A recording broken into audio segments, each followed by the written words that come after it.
ಇವತ್ತು ಈ ಸದನದ ಮೂಲಕ, ಈ ಮಾಧ್ಯಮದ ಮೂಲಕ ನಾನು ಹೇಳ್ತಾ ಇದ್ದೀನಿ, ಮಾನ್ಯ ಮುಖ್ಯಮಂತ್ರಿಯವರು CLPಯಿಂದ ಹಿಡಿದು ಪ್ರತಿ ಸಂದರ್ಭದಲ್ಲಿ ಡೆಲ್ಲಿಯಿಂದ ಹಿಡಿದು ಗಲ್ಲಿವರೆಗೂ ಕೂಡ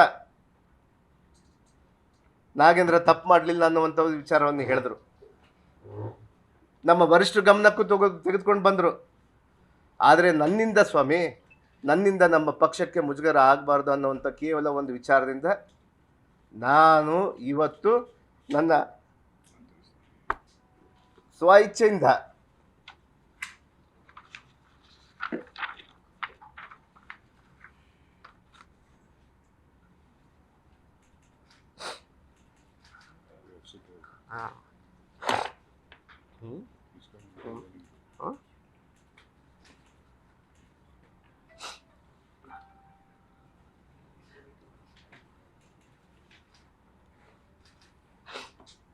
ನನ್ನ ಸ್ವಇಚ್ಛೆಯಿಂದ ನನ್ನ ರಾಜೀನಾಮೆಯನ್ನು ನಾನು ನನ್ನ ಮುಖ್ಯಮಂತ್ರಿಯವರಿಗೆ ನಾನು ಕೊಡ್ತಾ ಇದ್ದೀನಿ. ನಾನು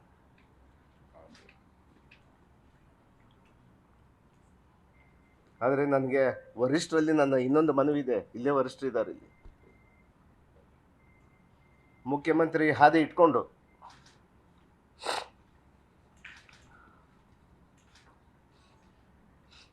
ನನಗೆ ಆಗಿರುವಂಥ ಅನ್ಯಾಯವನ್ನು ನಾನು ಮನವಿ ಮಾಡ್ತಾ ಇದ್ದೀನಿ ನಮ್ಮ ವರಿಷ್ಠರ ಜೊತೆಗೆ. ನಮ್ಮ ಖರ್ಗೆಜಿ ಸಾಹೇಬರಾಗಿರ್ಬೋದು, ರಾಹುಲ್ ಗಾಂಧೀಜಿಯವರಾಗಿರ್ಬೋದು, ಮಾನ್ಯ ನಮ್ಮ ಮಾಜಿ ಮಂತ್ರಿಗಳಾದ ಸಿದ್ದರಾಮಯ್ಯ ಸಾಹೇಬರಾಗಿರ್ಬೋದು, ನಮ್ಮ ಮುಖ್ಯಮಂತ್ರಿ ಆಗಿರ್ಬೋದು, ಮತ್ತು ಎಂಟೈರ್ ನಮ್ಮ ಇರುವಂಥ ಎಲ್ಲ ವರಿಷ್ಠರಿಗೆ,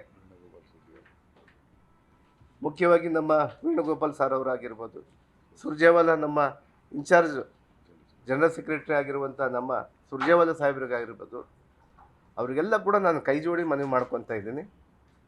ನನಗೊಂದು ಅವಕಾಶ ಕೊಡಿ. ಇದು ನನ್ನ ಬ್ಲ್ಯಾಕ್ ಮೇಲ್ ತಂತ್ರಗಾರಿಕೆ ಅಲ್ಲ.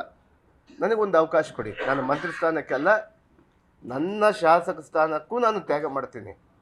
ಬನ್ನಿ ಅಖಾಡದಲ್ಲಿ ಹೋಗೋಣ ಅಂತ ಇದೇ ಮನುವಾದಿಗಳಿಗೆ ನಾನು ಚಾಲೆಂಜ್ ಮಾಡ್ತಾ ಇದ್ದೀನಿ, ಸವಾಲನ್ನು ಎಸ್ತಾ ಇದ್ದೀನಿ. ಬನ್ನಿ ಜನತಾ ನ್ಯಾಯಾಲಯಕ್ಕೆ ಹೋಗೋಣ ಅಂತ. ನನ್ನ ಶಾಸಕ ಸ್ಥಾನಕ್ಕೂ ನಾನು ರಾಜೀನಾಮೆ ಮಾಡ್ತಾ ಇದ್ದೀನಿ ಇವತ್ತು.